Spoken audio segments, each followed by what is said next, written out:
During patrol, the soldiers encountered a terrifying incident. A military truck suddenly crashed into the base. The guarding troops immediately advanced with weapons drawn, yet in the next instant,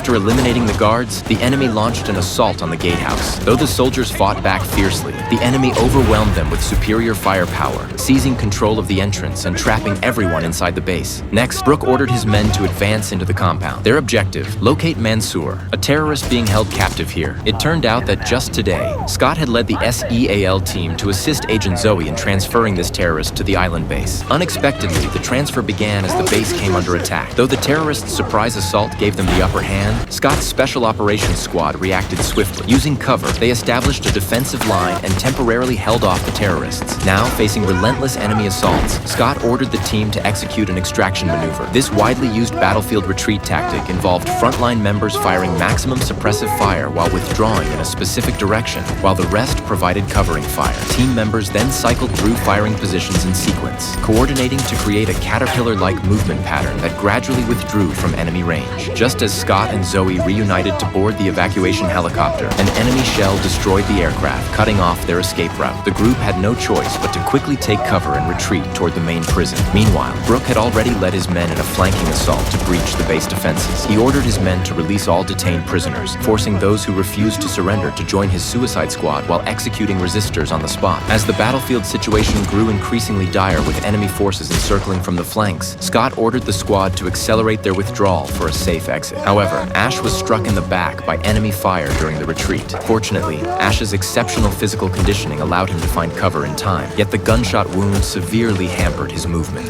Scott immediately joined Ash and retreated toward the rear. Scott provided covering fire while teammate Danny escorted Ash further away. Ultimately, the entire squad completed their withdrawal and regrouped to advance deeper into the facility. Upon entering the main prison, Scott led the team to swiftly eliminate enemies and secure all exits. They then met up with the deputy warden and proceeded to the administrative area to call for backup, but Ash had been shot in the lung and ultimately succumbed to his injuries amid labored breathing. When they attempted to contact reinforcements, they discovered the base's external communications had been severed by the enemy. Only through the internal network did they learn from the warden that recalibrating the satellite receiver was their sole remaining option. Before they could devise a plan, the warden's location came under heavy attack, severing communication. Adding to their despair, surveillance footage revealed the enemy had overrun the entire base. Escaping meant certain death.